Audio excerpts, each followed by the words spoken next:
Tim Indonesia keluar sebagai juara umum, disusul oleh Malaysia di posisi kedua. Dan kemanakah perginya uang hadiahnya di masa lalu? Karena dia sendiri mengatakan bahwa nggak pernah. Hola everyone, I'm Sokim. Welcome back to my YouTube channel. Teman-teman yang lagi nonton, how are you today? Apakah semuanya berjalan dengan baik? Atau gimana nih? Jikalau semuanya mungkin nggak berjalan dengan baik, nggak sesuai dengan rencana, atau bahkan nggak sesuai ekspektasi, it's okay guys. Kalau mau sedih boleh, kalau mau nangis boleh, tapi jangan sampai berlarut-larut ya guys. Kalian mesti bangkit dan terus maju. Anyway, di video kali ini kita bakal bahas tentang topik-topik yang perlu kalian tahu nih guys. Salah satunya adalah tentang bagaimana tim Indonesia yang berhasil menjadi juara umum di ajang SIMOC 2024. Wow, amazing. Jadi guys, pada tanggal 16 Agustus 2024 yang lalu, akun SIA Heritage and History mengucapkan congratulations kepada tim Indonesia. Melalui Facebooknya, akun tersebut menuliskan, Indonesia mencatat prestasi gemilang di ajang Singapore International Math Olympiad Challenge atau SIMOC 2024. Tim Indonesia keluar sebagai juara umum, disusul oleh Malaysia di posisi kedua dan Singapura berada di posisi ketiga. Dengan mengirimkan 456 siswa, Indonesia berhasil meraih 115 medali emas dan 7 juara umum dari total 2000 peserta dari 42 negara. Wow. By the way, sekedar informasi, SIMOC merupakan acara kompetisi matematika bergengsi yang menampilkan kompetisi individu, tim, dan math warriors. Dan ini merupakan ajang untuk mengasah bakat dan juga berkolaborasi. Duta Besar Indonesia yakni Suryo Pratomo dan juga Atas Pendidikan KBRI yaitu Satria Wibawa mengapresiasi pencapaian tersebut dan mengatakan bahwa ini adalah sebagai langkah awal menuju kompetisi global lainnya dan dukungan penuh melalui beasiswa Indonesia Maju. Wow, amazing banget ya juara umum guys. Deba, congratulations. Dan guys, selain di ajang SIMOC, kontingen Indonesia juga berhasil nih menyabet sejumlah medali pada SIAM International Math and Science Olympics yang diselenggarakan oleh ICE atau International Champions in Education. Dan acara itu berlangsung di Bangkok pada tanggal 9 sampai tanggal 12 Agustus yang lalu guys. Diketahui lebih lanjut bahwa yang mengikuti ajang itu adalah ratusan siswa pendidikan dasar dan juga menengah yang berasal dari 14 negara. Di antaranya adalah Indonesia, Thailand, Filipina, Laos, Kamboja, Singapura, Myanmar, India, Hong Kong, Taiwan, Tiongkok, Vietnam, Macau, dan Amerika Serikat. Pada kompetisi tersebut, peserta dari Indonesia berjumlah 39 siswa jenjang SD sampai SMA dari 15 sekolah di berbagai kota yang ada di Indonesia. Dalam kompetisi tersebut, dari 2 kategori Math and Science yang dilombakan, peserta Indonesia berhasil memperoleh 5 medali emas, 12 perak, dan 4 perunggu untuk SIMSO Math. Sementara untuk SIMSO Science, tim Indonesia berhasil menyabet 6 medali emas, 9 perak, 7 perunggu, dan 1 achiever. Dalam kesempatan itu, Dubes RI Rahmat Budiman telah menyampaikan ucapan selamat kepada para pelajar Indonesia yang telah sukses menyabet medali. Beliau lantas menyampaikan harapan agar melalui ajang kompetisi itu dapat mendorong peningkatan prestasi pelajar di bidang STEM. Wow, sangat bangga banget sih dengan bagaimana prestasi yang sudah didapatkan oleh anak-anak bangsa. Congratulations ya sekali lagi dan semoga kedepannya semakin berprestasi. Semangat! Next ke topik yang berikutnya, kita bakal bahas tentang bonus untuk para atlet yang sudah mendapatkan medali di Olimpiade Paris 2024. Apakah lebih besar daripada bonus yang didapatkan di Olimpiade Tokyo? Nah teman-teman, dilansir dari Good News from Indonesia, adanya bonus untuk peraih medali disampaikan oleh Presiden Joko Widodo saat menyambut para atlet Indonesia yang berjuang di Olimpiade Paris 2024 di Istana Merdeka pada hari Kamis tanggal 15 Agustus 2024. Secara khusus, Jokowi mengapresiasi para atlet yang berhasil mempersembahkan 2 medali emas dan 1 perunggu. FYI, medali emas diraih oleh Frederick Leonardo dari cabang panjat tebing nomor speed putra dan Rizky Juniansyah di angkat besi nomor 73 kg putra. Sementara itu, medali perunggu diperoleh oleh Gregoria Mariska Tunjung di bulu tangkis nomor tunggal putri. Adapun atlet yang meraih medali emas menerima bonus sebesar 6 miliar rupiah, sedangkan peraih medali perunggu akan mendapatkan 1,65 miliar rupiah. Tak cuma atletnya nih guys, pelatih pun tak ketinggalan diguyur bonus. Pelatih yang anak didiknya meraih medali emas itu akan mendapatkan 2,75 miliar rupiah.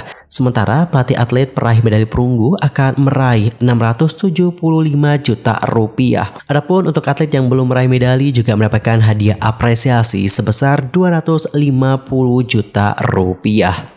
Dan ternyata besaran bonus yang didapatkan oleh peraih medali di Olimpiade Paris mengalami peningkatan jikalau kita bandingkan dengan di Olimpiade Tokyo. Pada kala itu, atlet peraih medali emas mendapatkan bonus sebesar 5,5 miliar rupiah. Dan untuk atlet yang meraih perak dan juga perunggu, besaran bonusnya itu adalah 2,5 miliar rupiah dan 1,5 miliar rupiah. Adapun untuk atlet yang tidak mendapatkan medali mendapatkan apresiasi sebesar 100 juta rupiah. Selain mengenai bonus yang naik, raihan medali emas Indonesia di Olimpiade Paris 2024 itu juga lebih banyak guys ketimbang di Olimpiade Tokyo 2020. Kala itu, Indonesia berhasil meraih 1 emas yang dipersembahkan oleh pebulu tangkis ganda putri, yakni Grecia Poli dan Apriani Rahayu. Dan kali ini, alhamdulillah ya, kita bisa berhasil mendapatkan 2 medali emas. Anyway, kita mengucapkan selamat dan juga terima kasih yang sebesar-besarnya kepada para atlet yang sudah berjuang di Olimpiade Paris 2024. Thank you so much. Dan guys, pada akhirnya kita sudah sampai di pembahasan terakhir. Di pembahasan kali ini kita bakal bahas tentang bagaimana konflik dari Carlos Yulung yang merupakan atlet Filipina peraih medali emas yang baru-baru ini berseteru dengan ibundanya. Lantas, apa yang terjadi? Carlos Yulung adalah atlet senam Filipina yang berhasil memenangkan 2 medali emas dari cabur senam. Hal itu turut mengangkat Filipina menorehkan prestasi terbaik dalam sejarah mereka di Olimpiade. Filipina menjadi negara ASEAN dengan catatan terbaik di Olimpiade dengan raihan 2 emas dan 2 perunggu. Atas keberhasilannya ini, sang atlet menerima banyak berkah dengan bonus-bonus yang terus berdatangan. Presiden Komite Olimpiade Filipina yang bernama Abraham Tolentino awalnya menjanjikan rumah untuk Carlos Yulung. Namun pada akhirnya bukan hanya rumah yang didapatkan, melainkan juga tanah. Adapun untuk tanah yang akan diberikan itu adalah 2 petak tanah dengan masing-masing 240 meter persegi. Wow. Selain itu, Presiden Ferdinand Marcos memberikan penghargaan dan juga uang sebesar 20 juta peso alias 5,4 miliar rupiah nih guys. Bonus lain yang juga diterima adalah bonus dari perusahaan swasta. Ada pula bonus berupa gratis makan seumur hidup dari restoran. Namun sayang, baru-baru ini ada perseteruan antara dia dan ibunya yang menjadi topik perbincangan hangat. Dan ini sangat disayangkan oleh banyak netizen, mengingat bahwa momen-momen ini adalah waktunya bagi kita untuk euforia. Kita merayakan keberhasilan ini dengan sukacita, bukan dengan adanya konflik seperti ini. Menurut The Filipino Times, perseteruan antara ibu dan anak ini menjadi sorotan publik pada tanggal 1 Agustus yang lalu. Pada kala itu, sang ibunda yang bernama Angelica mengunggah ulang berita di laman Facebooknya, yang mana beliau itu mendukung pesenam Jepang yang bertanding melawan Carlos, dan dia juga menyatakan bagaimana dukungannya untuk atlet Jepang tersebut. Dan penyelidikan lebih lanjut terhadap profil Facebook dari Angelica mengungkapkan beberapa kejadian ketegangan sebelumnya antara dirinya bersama dengan putranya. Misal, pada bulan Juni yang lalu, Angelica membuat postingan tentang anak-anaknya, tetapi tidak menyertakan Carlos, dan menyebutkan dalam komentar bahwa ia telah memblokirnya sehingga nggak dapat menyertakannya. Kemudian pada tanggal 4 Agustus, sang ibunda melakukan wawancara dengan Pompo Radio, di mana dia menuduh bahwa pacarnya Carlos, yang merupakan seorang konten kreator yang bernama Chloe San Jose, itu seperti mengeksploitasi putranya dan menciptakan keretakan antara dirinya bersama dengan Carlos. Ia juga menyinggung tentang bagaimana perselisihan keuangan, mengungkapkan bahwa dirinya telah menyetorkan uang insentif Carlos ke rekening bank yang kemudian dibekukan, dan menyatakan bahwa ia berencana untuk menariknya setelah periode 2 tahun untuk menghindari denda. Namun dia itu mengaku hanya menggunakan sebagian saja dananya Carlos, yang ia gambarkan sebagai jumlah minimal dibandingkan dengan total pendapatannya. 2 hari kemudian, atau tepatnya pada tanggal 6 Agustus, Carlos mengunggah sebuah video di TikTok, yang mana dalam video tersebut dia bertanya sama ibunya, kemanakah perginya uang hadiahnya di masa lalu, karena dia sendiri mengatakan bahwa nggak pernah menerimanya. Selain itu, dia juga mengatakan nih guys, bahwa pacarnya ini bukanlah tanda bahaya, dan bahwa sang ibunda telah menghakimi wanita tersebut dikarenakan penampilannya dan pendidikan liberal yang dia terima di Australia. Lebih lanjut, dia mengatakan, pesanku untukmu, Ma, semoga kamu segera pulih dan bisa melanjutkan hidup.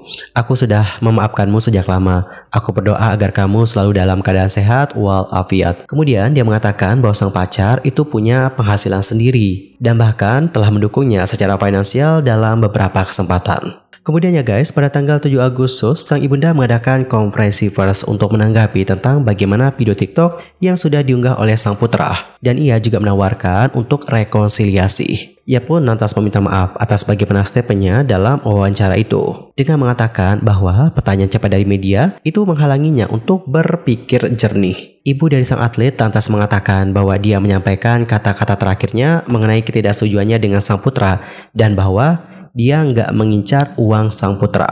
Lebih lanjut, dia mengatakan seperti ini guys. Ini sudah sampai pada taraf yang mengkhawatirkan karena pada saat ini seluruh negeri sedang menunggu apa yang akan kita katakan selanjutnya. Padahal masalah ini seharusnya dirahasiakan.